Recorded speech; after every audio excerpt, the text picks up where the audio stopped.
Hi guys, welcome back to Vijay drama FM. இன்னைக்கு நம்ம 17th episode பார்க்கலாமா? நான் அதுக்கு முன்னாடி நம்ம சேனலை மறக்காம சப்ஸ்கிரைப் பண்ணிக்கோங்க அண்ட் வீடியோ ஃபுல்லா பார்த்துட்டு பிடிச்சிருந்தா லைக் அண்ட் கமெண்ட் பண்ணிக்கோங்க. இப்போ எபிசோட் ஸ்டார்டிங்ல நம்ம ஹீரோடைய அம்மா ஹாஸ்பிட்டல்ல ரொம்பவே போர் அடிக்குது போல இருக்கு அவங்களுக்கு. ஸோ சாங் பாடிட்டு இருக்க அப்ப ஹீரோ, நீங்க எவ்வளவு சூப்பரா பாடுறீங்கம்மா, நீங்க சீக்கிரமா சரியாயிடுவீங்க, நம்ம வீட்டுக்கு போலாம் அப்படின்னு பேச அப்ப ஹீரோ அம்மா சொல்லுவாங்க, நான் இப்பவே நல்லாதான்ப்பா இருக்கேன், எனக்கு இந்த ஹாஸ்பிட்டல் இருக்கிறது தான் ஒரு மாதிரியா இருக்கு, என்ன சீக்கிரமா இங்க இருந்து டிஸ்சார்ஜ் பண்ணி கூப்பிட்டு போங்க அப்படின்னு சொல்ல ஹீரோ, அதுக்கு என்ன பேசுறீங்கம்மா, உங்களுக்கு இப்பதான் ஆபரேஷன் முடிஞ்சிருக்கு, இவ்வளவு சீக்கிரம்லாம் டிஸ்சார்ஜ் பண்ண மாட்டாங்க, உங்களை அப்சர்வேஷன்ல வச்சிருக்காங்கல்ல, சோ நீங்க கொஞ்ச நாள் இங்கே நல்லா ரெஸ்ட் எடுங்கம்மா அப்படின்னு பேசிட்டு இருக்க இவங்க அந்த பெயினோடய எழுந்துக்க அந்த நேரம் கரெக்டா ஹீரோடைய அப்பா வந்து அப்போ ஒரு வேலையை டாக்டர் கிட்ட கேட்டு இவங்களுமே டிஸ்சார்ஜ் பண்ணி கூப்பிட்டு போறாங்க போல. அதுக்கப்புறம் இங்க ஹீரோயினி பாத்தீங்கன்னா அவளுக்கு வேலையும் இல்ல, தங்குறதுக்கு இடமும் இல்ல, சோ என்ன பண்றதுன்னு தெரியாம யோசிச்சுட்டு இருக்கா. அப்புறம் ஒரு இன்டர்வியூக்காக போயிருக்கா. அந்த மேடம் பாத்தீங்கன்னா இது ஒரு ஷிப்புமா, சோ இங்க எல்லாருமே வந்து ஜென்ஸ் தான் வந்து ஒர்க் பண்ணிட்டு இருக்காங்க,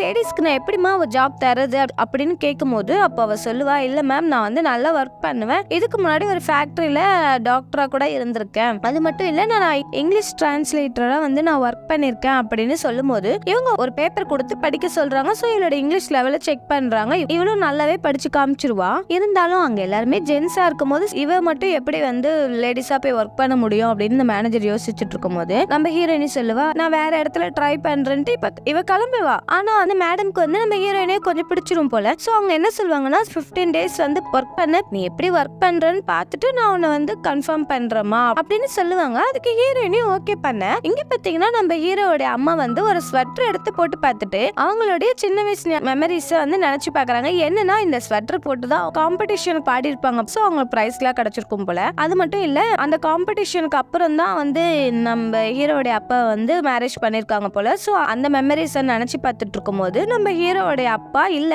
நீ வந்து அப்ப ரெட் கலர் கோட் தான் போட்டிருந்த அப்படின்னு இவங்க ரெண்டு பேருக்குள்ள ஒரு ஆர்குமெண்ட் போகும். அப்ப அந்த போட்டோஸ் தேடலாம்னு சொல்லி பார்க்கும்போது இவன் போய் ரூம்ல தேடுவான், இவ வந்து ஹால்ல தேடிட்டு இருப்பா. அப்ப பார்த்தா ஸ்டூல் போட்டு ஒரு ஸ்வீட்கேட்ஸ் எடுக்க மேலே ஏறும்போது பாத்தீங்கன்னா இவளுக்கு மயக்கம் வந்துரும். சோ கீழே விழ போக அந்த நேரம் கரெக்டா ஹீரோடைய அப்பாவும் தாங்கி பிடிக்கிறாரு. அந்த நேரம் ஹீரோவும் வந்துடுறான். சோ வந்து என்னமா பண்ணிட்டு இருக்கீங்க, நீங்க உடம்பு முடியாதவங்க, இப்பதான் ஆபரேஷனே முடிஞ்சு வீட்டுக்கு வந்திருக்கீங்க, நீங்க இந்த மாதிரிலாம் பண்ணலாமா அப்படின்னு நம்ம ஹீரோ சொல்லிட்டு இருக்கும் போது, இங்க பாருடா எனக்குலாம் ஒண்ணு இல்ல, நான் நல்லா தான் இருக்கேன் அப்படின்னு நம்ம அம்மா சொல்லுவாங்க. இப்போ ஹீரோ சொல்லுவான், பாருங்க நீங்க உங்களுக்கு இன்னும் உடம்பு சரியாவல, நீங்க ரெஸ்ட் எடுத்துதான் ஆகணும் அப்படின்னு சொல்லும் போது நம்ம மாஸ்டரோட பொண்ணு என்ன பண்ணுவா, அவ சமைச்சு கொண்டு வந்திருப்பா போல. ஆன்ட்டி நம்ம வந்து சாப்பிடலாம் வாங்க, நான் சமைச்சு கொடுத்துதான் நீங்க சாப்பிட்டவே உங்களுக்கு பாதி உடம்பு சரியாகிடும் அப்படின்னு சொல்ல இப்ப அவ ஆசையா சமைச்சு எடுத்துட்டு வந்ததை இவங்க சாப்பிட ட்ரை பண்றாங்க. அந்த நேரம் இவங்க எல்லாம் ஒரு மாதிரி பார்க்க, ஏன் எல்லாம் என்ன நோயாளி மாதிரி ட்ரீட் பண்றீங்க, எல்லாரும் தள்ளி போங்க அப்படின்னு சொல்லும் போது நம்ம ஹீரோட அப்பாக்கு பாத்தீங்கன்னா ரொம்பவே ஃபீல் பண்றாரு இவரை நினைச்சு.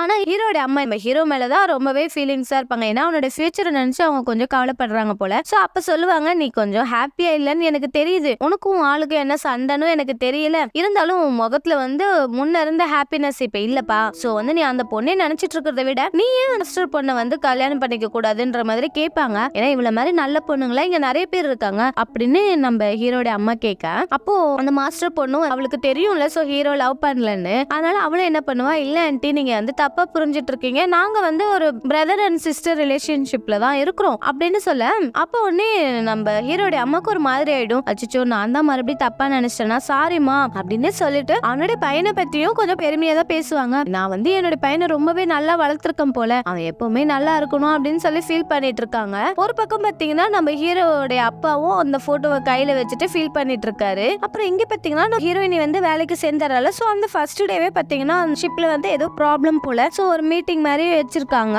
அங்க பாத்தீங்கன்னா அந்த ப்ராப்ளத்தை எப்படி சால்வ் பண்றது தெரியாம முழிச்சிட்டு இருக்காங்க. அப்ப வந்து நம்ம ஹீரோயினி தான் ஒரு ஐடியா கொடுக்குறா. அந்த ஐடியா கொடுத்த உடனே தான் அந்த மேனேஜருக்கு வந்து நம்ம ஹீரோயினி இன்னும் கொஞ்சம் பிடிச்சிருது. சோ அந்த ஃபர்ஸ்ட் டேவே எல்லா ஐடியா கொடுத்துறா, அந்த ப்ராப்ளமும் வந்து சால்வ் பண்ணிடுறா. சோ இதனால மேனேஜருக்கு வந்து நம்ம ஹீரோயினை பிடிச்சிரும். நம்ம ஹீரோயினி வேலைக்கு போற இடம்லாம் பாத்தீங்கன்னா எங்க இருந்துதான் அவளுக்குன்னு ஒரு எதிரி வருவாங்கன்னே தெரியல. சோ அந்த சீனியர் பொண்ணு பாத்தீங்கன்னா அவளுக்கு பிடிக்க மாட்டேங்குது, இவ என்ன வந்து முதல் நாளே வந்து கோல் அடிச்சுட்டு போறா, இவ்வளவு நாள் நம்ம கஷ்டப்பட்டுட்டு இருக்கோம், இவ வந்து அதையெல்லாம் ஒரே நொடியில நொறுக்கிடுவா போலியே அப்படின்னு சுக்குள்ளே நினைச்சிட்டு இருக்கா. ஏன்னா இங்க இப்போ பண்றதுக்கு இந்த பொண்ணு வந்து அதுக்காக எலிஜிபிளா இருந்திருப்பா, இப்ப அவளை ஓவர் டேக் பண்ணிட்டு போவும். இப்போ கொஞ்சம் ஜெலஸா ஃபீல் பண்றா. அது மட்டும் இல்ல, இவ யாரு எங்க இருந்து வந்திருக்கா அப்படின்னு சொல்லி நான் அவ கண்டுபிடிக்கணும் அப்படின்னு நினைச்சிட்டு இருக்கா. சோ நினைக்கிறது மட்டும் இல்ல, அவ யாருன்னு கண்டுபிடிக்க அவ ட்ரை பண்ணிட்டு இருக்கா. அப்புறம் இங்க பாத்தீங்கன்னா நம்ம மாஸ்டரோட பொண்ணு வந்து ரொம்பவே ஃபீல் பண்றா. ஏன்னா அவளுக்கு வந்து இன்னும் பாய் ஃப்ரெண்ட் கேரக்டர் செட் ஆகல. அது மட்டும் இல்ல அவளோட ஃபியூச்சரை நினைச்சும் அவளுக்கு கொஞ்சம் கில்ட்டியா தான் இருக்கு.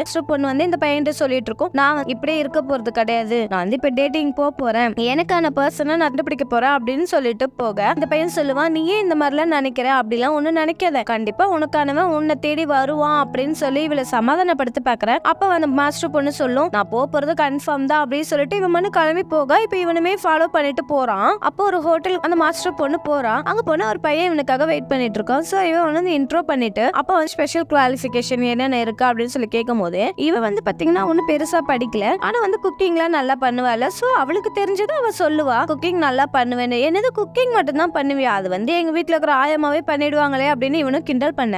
வேற ஏதாவது சொல்ல அப்படின்னு கேட்கும் போது அப்பயும் சொல்லுவா, நான் வந்து சினிமா பார்ப்பேன், நல்லா டான்ஸ் பண்ணுவேன்னு சொல்லி இவன் நல்லா ஜாலியா பேச. ஆனா அது அவனுக்கு இரிட்டேட்டிங்கா இருக்கும் போல. ஆனா அவன் என்ன பண்ணுவான், நம்ம மாஸ்டர் பொண்ணை வந்து செம்மையா கலாய்ப்பான். இப்ப மாஸ்டர் பொண்ணுக்கு கோவம் அதிகமா வந்து ஸ்பூன் எடுத்து அவ டேபிள தட்டுறதுக்குள்ளேயே அந்த பையன் பாத்தீங்கன்னா வந்துட்டு, என்ன சோடா புட்டி, நீ வந்து மாஸ்டர் பொண்ணே வந்து கலாய்க்கிறியா, இந்த ஜென்மத்துல உனக்கு கல்யாணமே நடக்காதுடா அப்படின்னு அவனை நல்லா போட்டு வறுத்து எடுத்துட்டு நம்ம மாஸ்டர் பொண்ணை வந்து அவன் வெளியே கூப்பிட்டுட்டு வந்துட. ஆனா நம்ம மாஸ்டர் பொண்ணு பாத்தீங்கன்னா அவனே போட்டு நல்லா வெளியே வந்து திட்டுவா, நீ ஏன்டா தேவையில்லாம வந்து இதுல இன்வால்வ் ஆன, எதுக்கு நீ இந்த மாதிரிலாம் அவனை திட்டிட்டு என்னை வெளியே கூப்பிட்டுட்டு வந்த அப்படின்னு சொல்லி அவனை போட்டு செம்ம அடி அடிச்சிட்டு இருக்க. அப்ப வந்து அவனும் கொஞ்சம் சமாதானப்படுத்துவான். அதுக்கப்புறம் மனசுல இருக்கிற லவ்வையும் சொல்லலாம்னு நினைச்சிட்டு இருப்பான். இது வந்து மாஸ்டர் பொண்ணுக்கு கொஞ்சம் புரிஞ்சிடுது. ஆனா அவ வாயாலே அவன் கேட்கணும் அப்படின்னு நினைச்சு அவ ஃபீல் பண்ணிட்டு இருக்கா போல. அந்த பையனுக்கு என்னன்னா இவளை பார்த்தவே கொஞ்சம் பயம். சோ இவ எப்படி ப்ரப்போஸ் பண்றதுன்னு தெரியாம முழிச்சிட்டு இருக்கா. அவன் முழிக்கிறத பார்த்துட்டு இவளுமே கொஞ்சம் சிரிச்சுட்டே போக நெக்ஸ்ட் சீன்ல நம்ம ஹீரோயினை கண்டுபிடிச்சு இந்த மேனேஜர் மேடம் கிட்ட வந்து போட்டு கொடுத்துறா போல. என்னன்னா ஆல்ரெடி திருட்டு புள்ளி வேற இவன் மேல இருக்குன்னு சொல்லி அதெல்லாம் கண்டுபிடிச்சு சொன்னதுனால இப்ப இந்த மேனேஜர் கூப்பிட்டு, ஏமா நீ இப்படி பண்ணுவேன் நான் நினைச்சு கூட பாக்கல, நீ வந்து இந்த மாதிரி நிறைய இடத்துல ஒர்க் பண்ணிருக்கன்னு சொல்லும் போதே நான் கொஞ்சம் டவுட் பட்டேன், ஆனா நீ இப்படி பண்ணுவேன்னு நினைக்கல, உன் மேல ஆல்ரெடி திருட்டு கேஸ் எல்லாம் இருக்காமே, நீ இது என்கிட்ட இருந்து மறைச்சா அப்படின்னு கேட்கும் போது அதுக்கு ஹீரோயினி சொல்லுவா, நான் மறைக்கணும்னு நினைக்கல, அது மேல வந்து வீணா சுமத்தப்பட்டது அப்படின்னு சொல்லுவா. அந்த மேம் சொல்லுவாங்க, உன்னை எனக்கு பிடிக்கும், இருந்தாலும் வந்து என்னால உன்னை வந்து இந்த வேலையில இனிமேட்டு வச்சுக்க முடியாதுமா அப்படின்னு சொல்லும் போது இவளும் சரி ஓகே சொல்லிட்டு அங்க இருந்து கிளம்பி போக. இப்ப அங்க பாத்தீங்கன்னா அந்த ஸ்டாஃப்ல வந்து இவளுடைய சூட்கேஸ் எல்லாம் அரைஞ்சிட்டு இருப்பாங்க. ஏன்னா இவன் மேல திருட்டு கேஸ் இருக்குல்ல, சோ ஏதாவது திருடி வச்சிருப்பாளோ அப்படின்னு நினைச்சு பார்க்கும்போது இப்ப இவ வந்து பாத்துறா, இந்தாங்க என்னோட பேக் வேணா நல்லா செக் பண்ணிக்கோங்க, எதுக்கு இந்த மாதிரி எல்லாம் பண்ணி டார்ச்சர் பண்றீங்க அப்படின்னு இவளுமே நல்லா கத்த. அவங்களா குடுகுடுன்னு ஓடிடுவாங்க. அப்புறம் இவ அவளோட திங்ஸ் எல்லாம் எடுத்து வச்சிட்டு இருக்கும் போது அப்ப அந்த பொண்ணு வந்து சொல்லிடும், ஏண்டி நீ வேலைக்கு சேர்ந்த ஒரு நாள்லயே வந்து நீங்க எங்க மேனேஜர் ஆக்கா பிடிச்சிருவ, நீ வந்து அந்த பெர்மனன்ட் ஜாப்பையும் வாங்கிடலான்னு பாக்குறியா, அப்ப நாங்களாம் எதுக்கு சீனியரா இங்க இருக்கிறோம், உன்னை பத்தி போட்டு கொடுத்ததே நான் தான் அப்படின்னு சொல்லிட்டு அவளும் நெக்ல போக இவளுமே அதை கண்டுக்காம ட்ரெஸ் எல்லாம் எடுத்து வச்சிட்டு இருக்கும் போது நம்ம ஹீரோ வந்து ஒரு அனிமல் கிராக்கர்ஸ் கொடுத்திருப்பாங்கல்ல, சோ அதை எடுத்து பார்த்துட்டு நம்ம ஹீரோவை வந்து ரொம்பவே நினைச்சு ஃபீல் பண்ணிட்டு இருப்பா. அப்புறம் இங்க பாத்தீங்கன்னா நம்ம ஹீரோடைய அம்மாவுக்கு ரொம்ப சீரியஸா இருக்கு போல. சோ கார் புக் பண்றதுக்காக நம்ம ஃபேக்டரியில தான் கேட்டிருப்பாங்க, கார் ஏதாவது இருக்கான்னு சொல்லி கேட்கும் போது அங்க கார் அங்கதான் இருக்கும். ஆனா இந்த டைரக்டர் டிங் பாத்தீங்கன்னா அவங்களுக்கு காரை கொடுக்க விடாம அவனை மிரட்டி கார் இல்லைன்னு சொல்லிட அப்படின்னு சொல்ல இப்ப அவனுமே அதே மாதிரி சொல்லிடுவான். சோ இவ வந்து இப்ப ரொம்ப சீரியஸா இருக்கா போல. எப்படியோ ஒரு வேலைய ஹீரோடைய அம்மாவை ஹாஸ்பிட்டல்ல வந்து சேர்த்துறாங்க. ஆனா டைரக்டர் டிங் பாத்தீங்கன்னா இவங்க அம்மாக்கு கார் கொடுக்க கூடாதுன்னு சொல்லிட்டு அவனோட வைஃபை கூப்பிட்டுட்டு கார்ல இருந்து இறங்குறத வந்து நம்ம ஹீரோட ஃப்ரெண்டுமே பாத்துருவான். ஆனா அதுக்குள்ள இங்க நம்ம ஹீரோட அம்மா பாத்தீங்கன்னா ரொம்ப சீரியஸா இருக்காங்க போல. சோ இவங்கள ரொம்பவே ப்ரே பண்ணிட்டு இருப்பாங்க. ஆனா ஒண்ணுமே வேலைக்கு ஆகல, பாவம் அவங்க அம்மா இறந்துடுறாங்க போல. சோ இதை கேள்விப்பட்ட உடனே நம்ம ஹீரோட அப்பாவுக்கும் ஹீரோக்கும் பாத்தீங்கன்னா ரொம்பவே கஷ்டமா இருக்கும், பயங்கரமா அழுதுட்டு இருக்காங்க. அது மட்டும் இல்ல நம்ம ஹீரோட ஃப்ரெண்ட்ஸ் எல்லாருமே ரொம்பவே அழுகுறாங்க. சோ அவங்க அம்மா இறந்துட்டாங்கன்னு அவனால ஏத்துக்கவே முடியல, பாவம் ரொம்ப அழுதுட்டு இருக்க.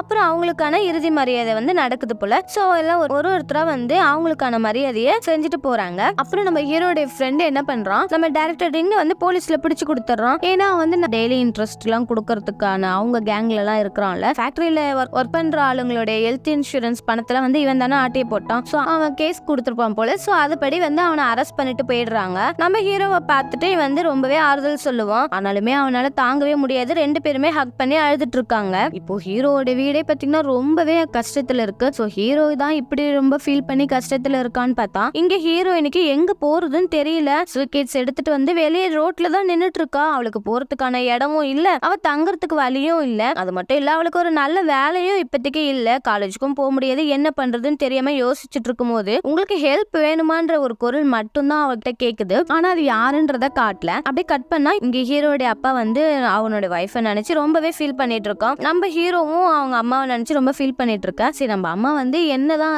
கடைசியா பாக்கணும்னு ஆசைப்பட்டாங்க அந்த ஸ்வீட் கிட்ஸ்ல அப்படி என்ன இருக்குன்னு சொல்லிட்டு அந்த ஸ்வீட் கிட்ஸ் எடுத்து பார்த்தா நம்ம ஹீரோடைய சின்ன வயசு போட்டோஸ்லாம் இருக்கும், சர்டிபிகேட்லாம் இருக்கு. அது என்னன்னு பார்த்தா இவன் வந்து ஏதோ 3rd கிரேட் வாங்கியிருக்கான் போல. சோ அந்த சர்டிபிகேட்டை பாக்கணும்னு ஆசைப்பட்டிருக்காப்பா. அம்மா வந்து உன்னை நினைச்சு எப்பவுமே பெருமைப்படுவா, அவளுக்கு நீ ஒரு செல்ல பிள்ளை அப்படின்னு சொல்லி இவங்க தன்னுடைய மகனுக்கு சமாதானம் சொல்லிட்டு இருக்க. அப்ப வந்து நம்ம ஹீரோ சொல்லுவான், இல்லப்பா நான் வந்து ஒரு நல்ல மகனா இல்ல, உங்களை வந்து நான் ரொம்பவே கஷ்டப்படுத்திட்டேன் போல, இப்ப வரைக்கும் நான் ஒரு நல்ல வேலையில கூட இல்ல அப்படின்னு சொல்லி ஃபீல் பண்ணி ரொம்ப அழுதுட்டு இருக்கான் அவன் அம்மாவை நினைச்சு. அப்ப அப்பா சொல்லுவாரு, நீ அப்படிலாம் ஃபீல் பண்ணாத, உங்க அம்மா வந்து உன்னை அப்படிலாம் நினைக்கவே இல்ல, உங்க அம்மாக்கு நீ எப்பவுமே செல்ல பிள்ளைதான் அப்படின்னு சொல்லி அவனுமே சமாதானப்படுத்துறான். அப்புறம் நெக்ஸ்ட் டே பாத்தீங்கன்னா திடீர்னு நம்ம ஹீரோட ஃப்ரெண்டு வந்து வெளியூருக்கு கிளம்புறான் போல. சோ அவனுக்கு ஒரு சிங்கர் ஆகணும்ன்றது சின்ன வயசுல இருந்து ட்ரீம் போல. ஆனா அவனோட குடும்ப கஷ்டத்துக்காக தான் இங்க ஒர்க் பண்ணிட்டு வந்திருக்கான். சோ இப்போ அவனுக்கு ஒரு நல்ல வாய்ப்பு வந்திருக்கு, நான் அதை பயன்படுத்திக்க விரும்புறேன் அப்படின்னு சொல்லிட்டு இங்க இருந்து அவன் கிளம்புறான். நம்ம ஹீரோ ஃபியூச்சர்ல நீ நல்ல ஒரு சிங்கரா வருவடா அப்படின்னு சொல்லி வழி அனுப்பி வைக்கிறான். அந்த நேரம் மாஸ்டர் பொண்ணு குடுகுடுன்னு ஓடி வந்து, ஏண்டா நீ இவ்வளவு நாளா என் மனசுல ஆசையை வளர்த்துட்டு இப்ப எதுவுமே சொல்லாம போறியே, நீ ரொம்ப நாளா என்கிட்ட ஒரு விஷயம் சொல்லணும் தானே நினைச்சிட்டு இருந்தா, அதை ஒழுங்கா சொல்லிட்டு போடா அப்படின்னு சொல்ல அந்த பையனும் என்ன பண்ணுவான், சோ அவன் மனசுல இருக்கிறதா சொல்லுவான், உன்னை வந்து ஒன் சைடா லவ் பண்ணிட்டு இருந்தேன் அப்படின்னு சொல்ல, இப்போ உடனே இவ ஹேக் பண்ணிட்டு நானும் தாண்டா உன்னை விரும்புறேன், உன் வாயால கேட்கணும் தான் இவ்வளவு நாளா வெயிட் பண்ண அப்படின்னு சொல்லிட்டு அவ போட்டிருந்த ஸ்கார்ஃப் எடுத்து அவட்ட கொடுத்துட்டு, நான் உனக்காக எவ்வளவு நாள் வேணாலும் வெயிட் பண்ணுவேன், நீ போயிட்டு வா அப்படின்னு சொல்லி இவளுமே வழி அனுப்பி வைக்க. இப்போ இந்த எபிசோடு இதோடய முடியுது. நம்ம நெக்ஸ்ட் எபிசோட்ல மீட் பண்ணலாம். Thank you friends, bye bye guys.